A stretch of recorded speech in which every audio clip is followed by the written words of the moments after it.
Bonjour tout le monde, on continue notre cours de stratigraphie. La dernière fois, on s'est arrêté sur la notion de discontinuité sédimentaire.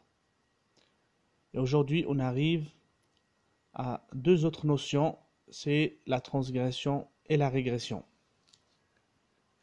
La transgression et la régression sont des processus sédimentaires qui se matérialisent par le déplacement vers le continent ou vers le large de la ligne de rivage.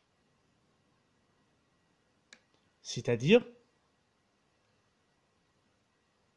elles sont matérialisées, ou bien la transgression et la régression sont matérialisées par le déplacement ou bien la migration de la ligne de rivage. La ligne de rivage, c'est quoi? C'est la ligne de contact entre le continent et la mer. Donc c'est le déplacement de cette ligne de rivage, soit vers le continent, soit vers le large. La transgression. La transgression, c'est la progression du milieu marin vers le continent. C'est la progression du milieu marin vers le continent. Ou bien, c'est le déplacement de la ligne de rivage vers le continent. Et la transgression, c'est le résultat de quoi? La transgression résulte soit d'une élévation du niveau marin, le statisme, soit d'un affaissement du continent. Dans ce cas, on parle de la subsidence.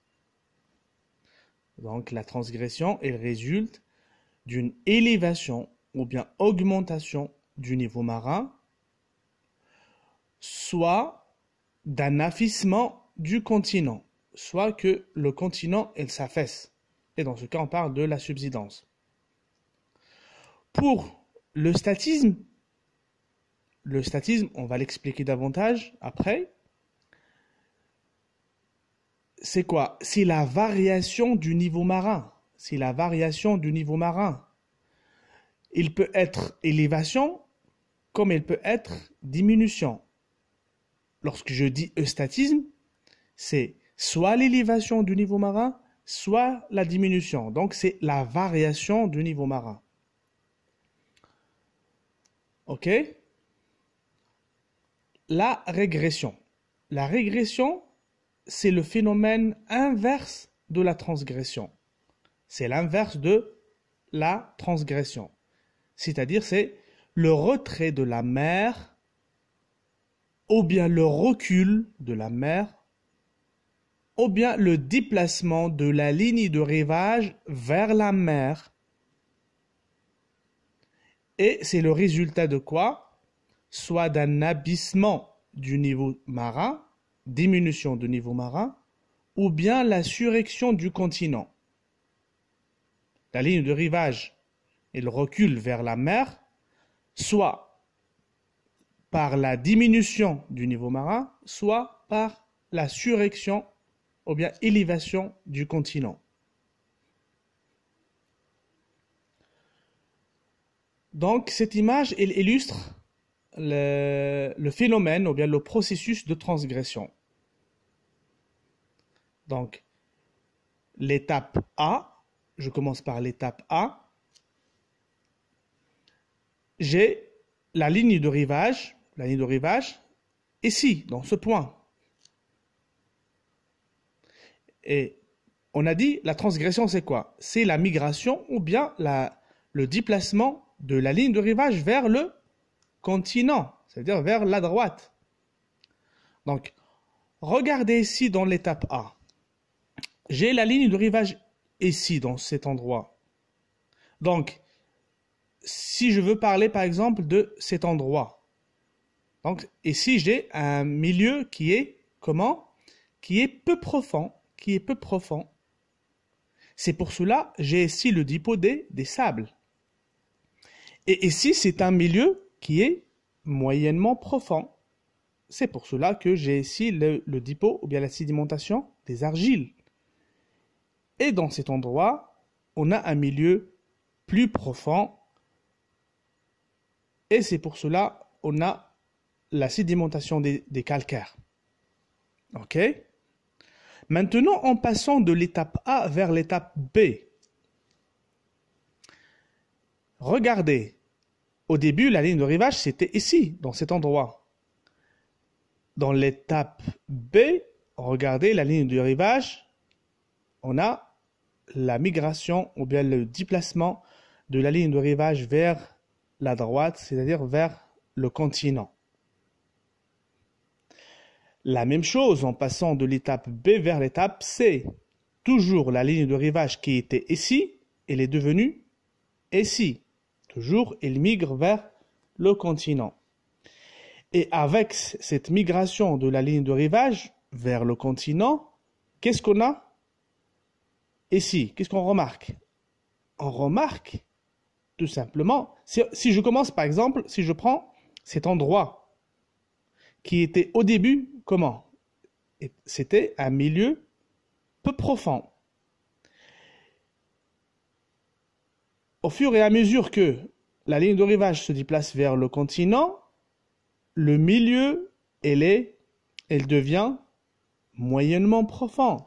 Regardez, je passe des sables vers le dépôt des argiles, qui est un faciès qui caractérise un milieu moyennement profond. Et regardez dans l'étape C, toujours le même endroit, ici. Le milieu, il devient, ou bien il est devenu un milieu plus profond. Au début, c'était un milieu peu profond, puis il est devenu un milieu moyennement profond, puis il est devenu un milieu plus profond. Et il faut se rappeler de ce qu'on a vu la dernière fois, lorsqu'on a dit que chaque milieu de dépôt, il est caractérisé par un faciès donné. Hein? Regardez là, au début j'ai des sables, puis des argiles, puis des calcaires. Des calcaires qui est un faciès qui caractérise un milieu plus profond. Ok? Pour la régression, on a dit c'est le phénomène inverse de la transgression. Donc, c'est le déplacement de la ligne de rivage vers le large, vers la mer. Au début, la ligne de rivage, elle était ici, dans cet endroit. Puis, elle s'est déplacée vers la gauche, c'est-à-dire vers la mer, ou bien vers le large. Ok? Donc, au début, si je prends par exemple cet endroit, au début, c'était un milieu qui est, lorsque la ligne de rivage, elle est ici. Donc, cet endroit, c'était un milieu plus profond. C'est pour cela que j'ai le dépôt des calcaires. Lorsque la ligne de rivage, elle s'est arrivée ici, donc cet endroit, elle est devenu un milieu moyennement profond. C'est pour cela que j'ai ici des argiles. Et toujours avec le déplacement de la ligne de rivage vers la gauche, vers le large, donc lorsque la ligne de rivage s'est arrivée ici, le milieu, cet endroit, il est devenu comment? Est devenu un milieu peu profond. C'est pour cela que j'ai ici le dépôt des grès ou bien des sables. Vous voyez là? Donc la migration de la ligne de rivage, soit vers le continent, soit vers le large, elle est toujours accompagnée par un changement de milieu de dépôt. Soit d'un milieu peu profond vers un milieu plus profond, soit le contraire, d'un milieu plus profond vers un milieu peu profond. Et lorsque le milieu il change, automatiquement le faciès change aussi. Voilà. Donc, la loi des faciès de Walther. La loi des faciès de Walther. On a déjà vu cette loi. Qu'est-ce qu'elle dit? Des environnements sédimentaires qui se trouvent latéralement, les uns à côté des autres, se trouvent, par exemple ici, regardez là, les environnements de dépôt. Et si j'ai un environnement peu profond, à côté, un milieu moyennement profond, à côté, un milieu plus profond. Donc, des environnements ou bien des milieux sédimentaires qui se trouvent latéralement les uns à côté des autres, aujourd'hui, se trouvent en superposition. En superposition dans les archives sédimentaires, ça veut dire dans les séries sédimentaires. Et ce phénomène, il est causé par les transgressions et les régressions successives. C'est la loi de Walter, on l'a déjà expliqué. Autrement dit, donc les faciès que je trouve, ou bien que je peux voir latéralement, les faciès que je peux voir latéralement, c'est les mêmes que je retrouve verticalement. Je commence ici par exemple par les grès, les argiles, les calcaires. La même chose verticalement, les grès, les argiles, les calcaires. C'est la loi de Walter qu'on a déjà vue. Donc, le résultat, c'est-à-dire le résultat de la succession de ces deux processus de transgression et régression. Le résultat, c'est une séquence verticale de couches sédimentaires différentes. Donc, la succession de la transgression-régression résulte, ou bien nous donne, une séquence verticale de faciès différents. Et cette séquence, elle reflète la répartition latérale des environnements sédimentaires dans le passé. Donc, lorsque je vois une séquence verticale, tout simplement, j'ai une idée sur la répartition de ces faciès latéralement.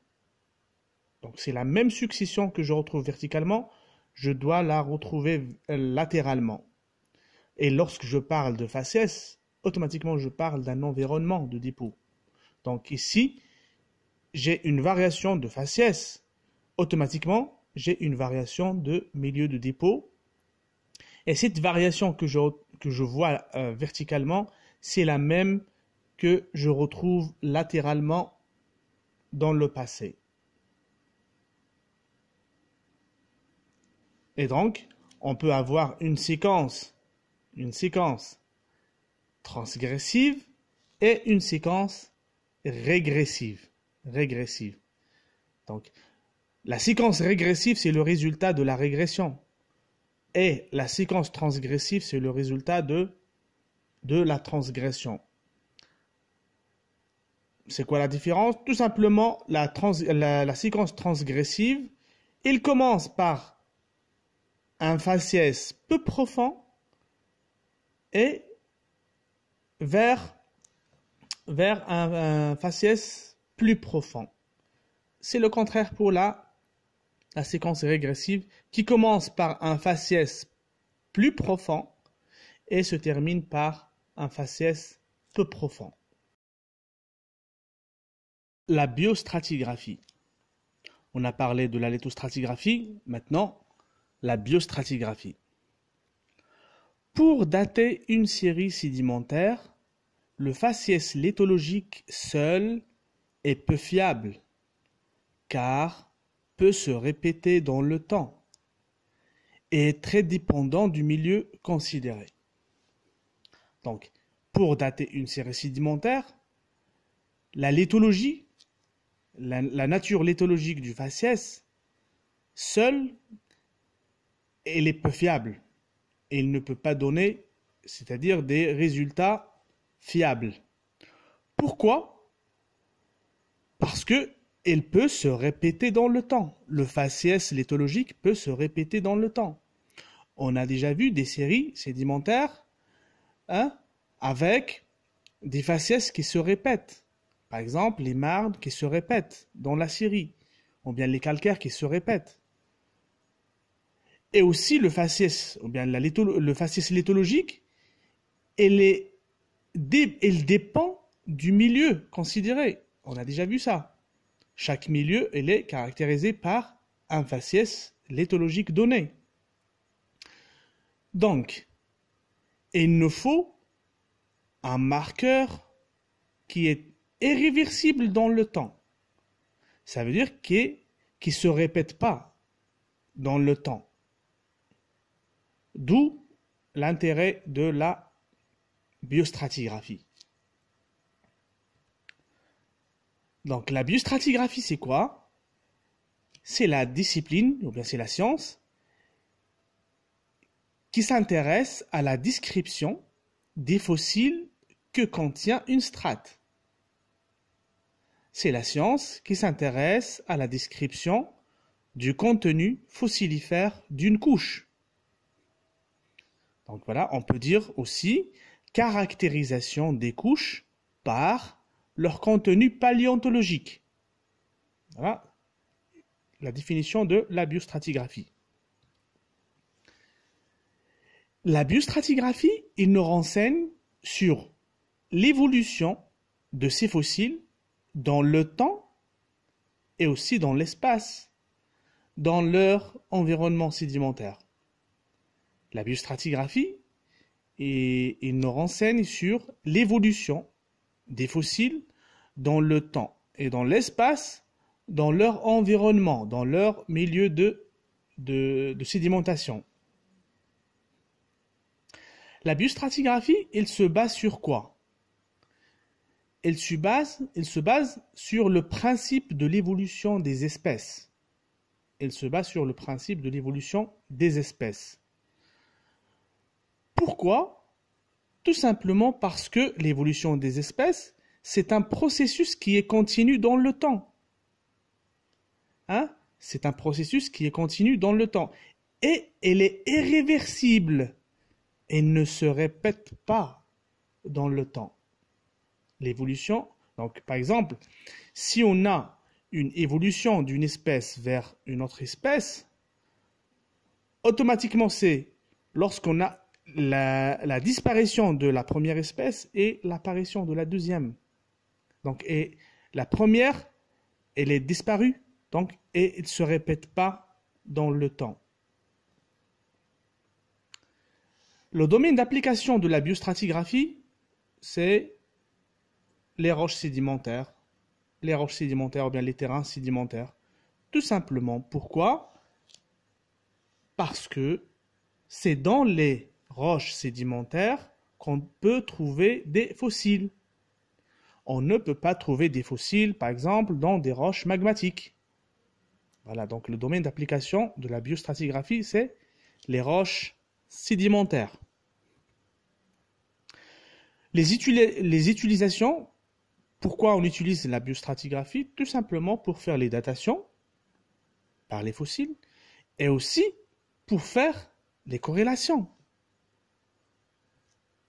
Voilà, sur l'illustration qu'on a déjà vue, on peut se baser sur le contenu fossilifère et on a dit que il faut s'intéresser aux fossiles stratigraphiques. Pour dater les séries et aussi pour faire les corrélations, pour faire les correspondances entre les séries sédimentaires en utilisant, on a déjà vu le principe d'identité paléontologique. L'unité de base de la biostratigraphie, c'est la biozone. La biozone.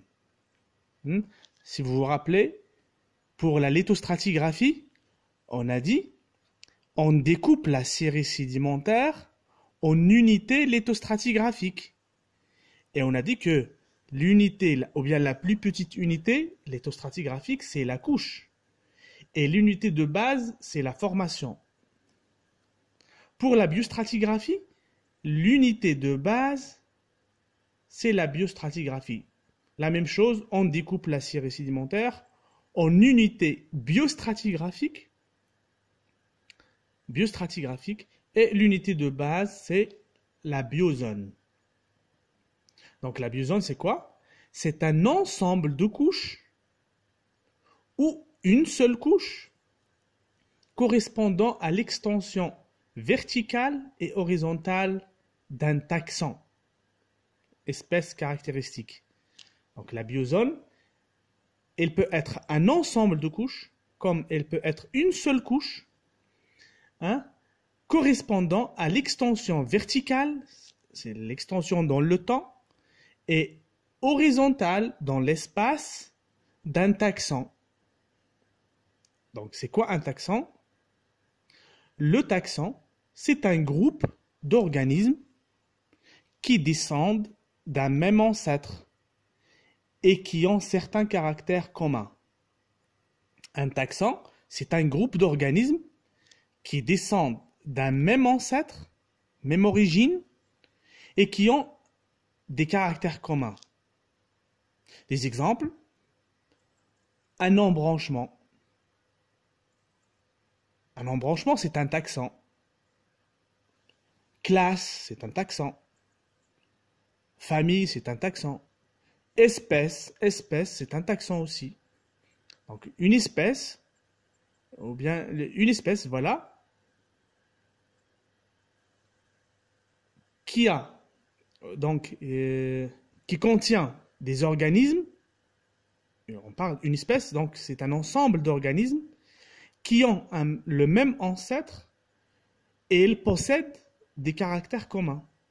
Donc voilà, donc on peut dire que c'est un taxon. Les biozones, ils sont fondés sur des apparitions ou bien des disparitions d'espèces. Okay, les apparitions et les disparitions d'espèces. Le moment d'apparition, c'est le fad, c'est ce qu'on appelle le fad en anglais.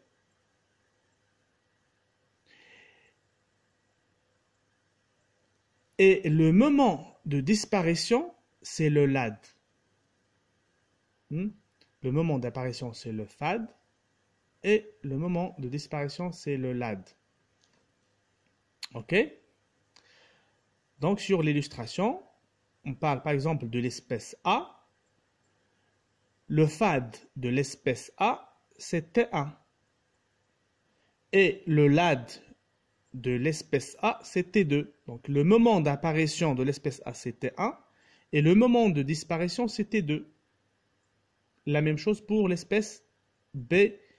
Et si c'est le fad, et si c'est le lad. On distingue plusieurs types de biozones. Donc la biozone, ou bien on peut avoir plusieurs types de biozones. Une zone d'association ou zone d'assemblage, c'est un ensemble de couches dont le contenu en fossiles ou bien en un certain type de fossile pris dans sa totalité constitue une association naturelle qui le distingue des couches adjacentes. Vous allez comprendre avec l'illustration. Ici, on a une zone, une biozone Z. Une biozone Z. Le fad de la biozone Z, c'est ici, ce point. Et le lad de la même zone, c'est ici. Z, c'est une biozone d'association, ou bien une zone d'association, ou bien une zone d'assemblage. De quoi? De ces 4 espèces. L'espèce verte, rouge, bleue et orange. Ça veut dire, c'est la zone où je peux trouver les 4 espèces ensemble. C'est la zone où je peux trouver les 4 espèces ensemble. On parle d'une zone d'association ou bien une zone d'assemblage. Voilà, donc, zone pendant laquelle les 4 espèces considérées sont présentes.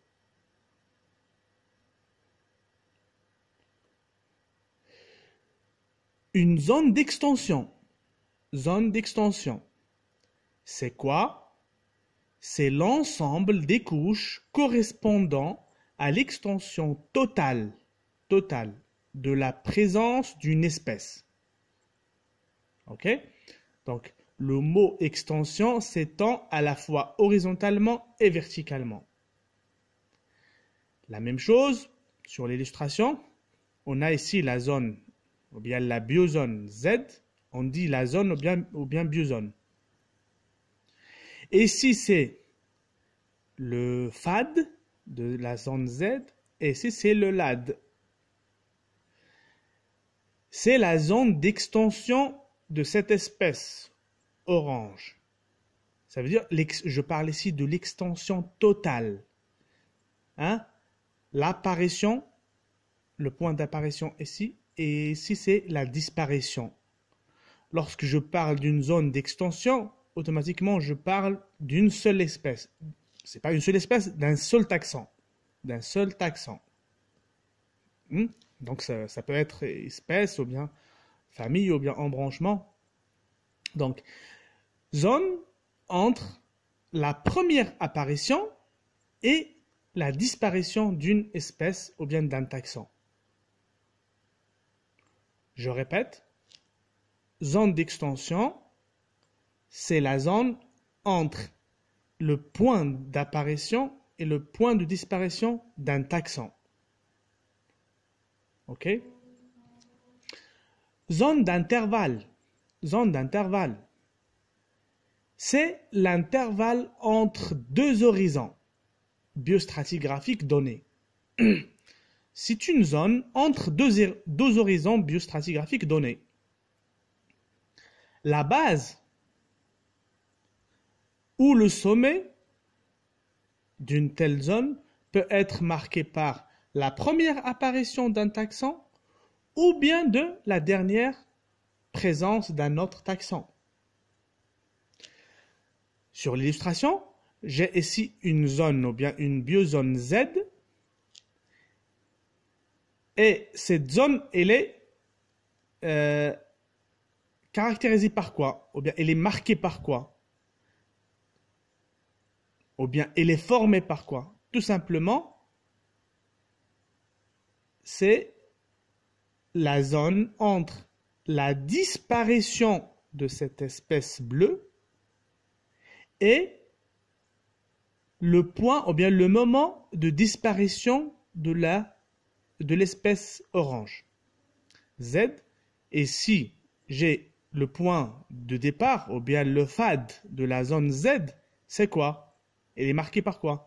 La disparition de l'espèce bleue. Et le LAD de la zone Z, elle est marquée par quoi? Par l'apparition de la zone, de l'espèce, ou bien du taxon orange. Ok? Donc, la base ou le sommet de la zone, elle peut être marquée soit par l'apparition, soit par la disparition d'un taxon. On va voir des exemples pour mieux comprendre. Voilà.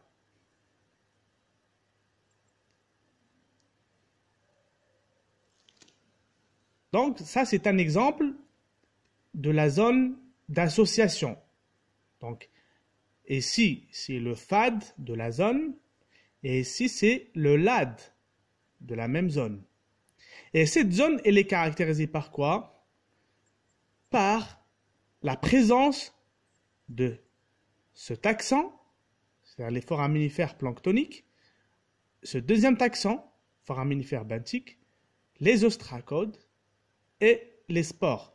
C'est-à-dire, entre la limite basale et la limite sommétale de la zone, je trouve ces quatre taxons ensemble. Voilà. Zone d'association ou bien d'assemblage des foraminifères planctoniques, foraminifères benthiques, ostracodes et spores. Ça, c'est juste un exemple. On peut trouver plusieurs exemples. Voilà. Un autre exemple. Cette zone, je choisis cette zone. Donc, ça, c'est le fad et ça, c'est le lad. Donc, le fad, c'est quoi? C'est le début du Carbonifère jusqu'à l'actuel. Quaternaire, jusqu'à l'actuel. Cet intervalle de temps, il est caractérisé par quoi? Ou bien, il est marqué par quoi? Par la présence des foraminifères planctoniques, des foraminifères benthiques, des ostracodes, des conodontes et des spores. Ça veut dire, entre la limite basale et la limite sommitale, je trouve ces taxons ensemble. Même si, par exemple, les siliconodontes, ils s'arrêtent au Trias, mais quand même, je regarde, ce qui m'intéresse, c'est quoi? C'est entre les deux limites. La limite, le fad et le lad, entre ces deux moments, je trouve ces taxons ensemble. Je peux trouver ces taxons ensemble. Aussi, c'est un exemple de la zone d'association. Un autre exemple ici, voilà, la zone, c'est le début du Dévonien jusqu'à la fin du Crétacé. Voilà, le lad, et ici c'est le fad. C'est la zone d'extension des ammonoïdes. C'est la zone d'extension des ammonoïdes. Quand je parle de la zone d'extension, donc c'est l'extension totale. Ça veut dire qu'il commence par le moment d'apparition jusqu'au moment de disparition. Zone d'intervalle. Zone d'intervalle. Par exemple, ici, j'ai cette zone que j'ai choisie. Le fad de la zone, c'est quoi? C'est le début de Permien. Et le lad, c'est vers la fin de Trias. C'est vers la fin de Trias. Et cette zone, cet intervalle de temps, elle est marquée par quoi? Ou bien, elle est caractérisée par quoi? Tout simplement par la disparition de quoi? Des trilobites et l'apparition des mammifères. Ok? Donc, la limite basale,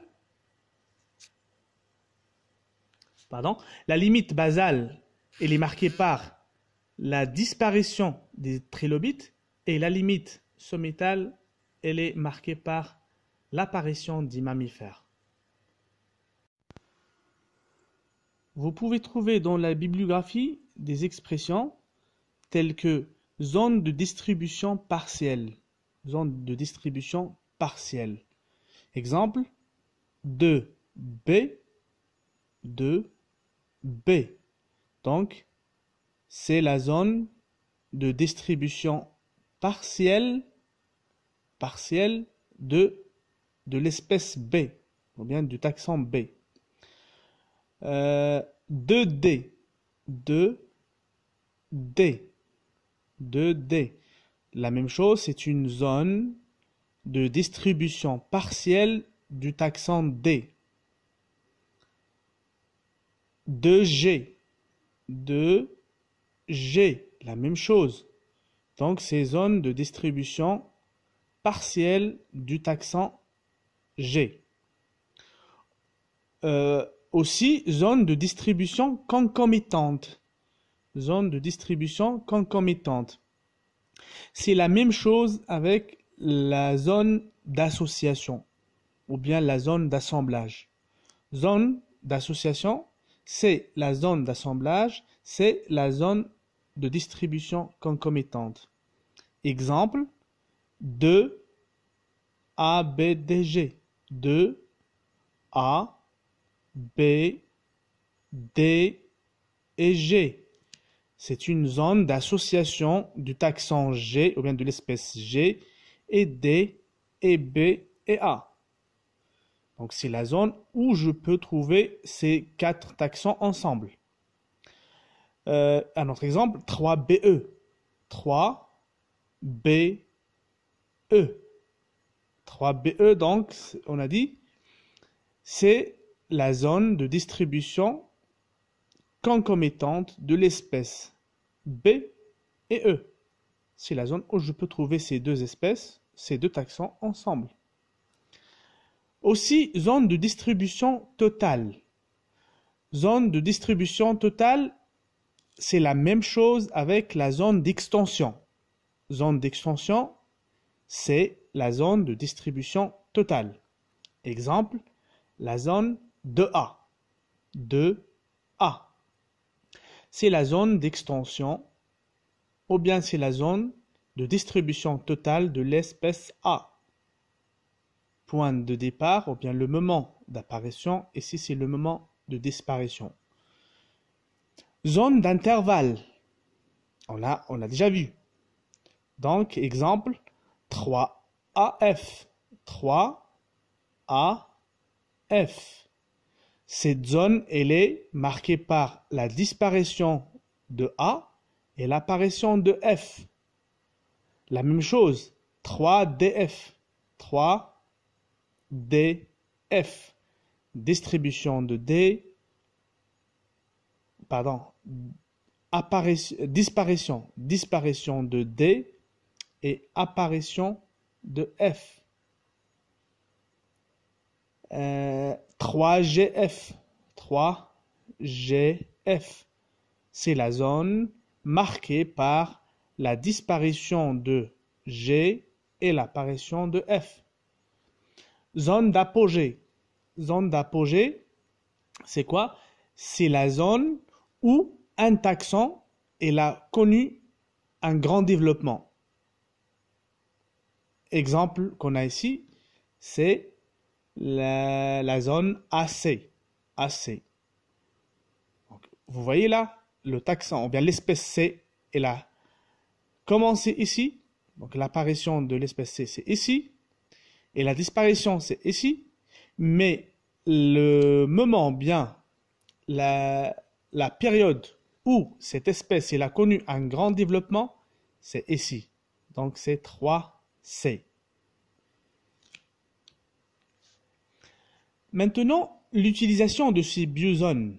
Les biozones, donc on a dit tout à l'heure, la biostratigraphie, les utilisations, c'est quoi? C'est les datations. On les utilise pour faire la datation et aussi pour faire les corrélations. Je vous donne ici un exemple de datation par les zones ou bien par les biozones. On a ici un log lithostratigraphique d'une zone et grâce au foraminifère planctonique, on a essayé de dater cette série. Et vous voyez là, par exemple, à ce niveau-là, 26, ici, donc, cette partie de la série, il est datée par une association de foraminifères planctoniques, par exemple Edbergella, Favusilla, ce sont des noms des foraminifères planctoniques. Donc, cette association de ces deux espèces de foraminifères planctoniques suggère un âge allant de l'Albien jusqu'au Cénomanien inférieur. Donc, lorsqu'on trouve ces deux espèces ensemble, ça donne une idée sur l'âge. Et c'est l'Albien jusqu'au Cénomanien inférieur. Vous voyez là, donc, on peut utiliser ces biozones pour dater une série sédimentaire ou bien pour faire des corrélations en se basant sur le principe d'identité paléontologique. Ça veut dire les ondes qui ont le même contenu en fossiles stratigraphiques et sont considérées comme ayant le même âge. Donc sur ça, on termine la séance d'aujourd'hui et à la prochaine fois.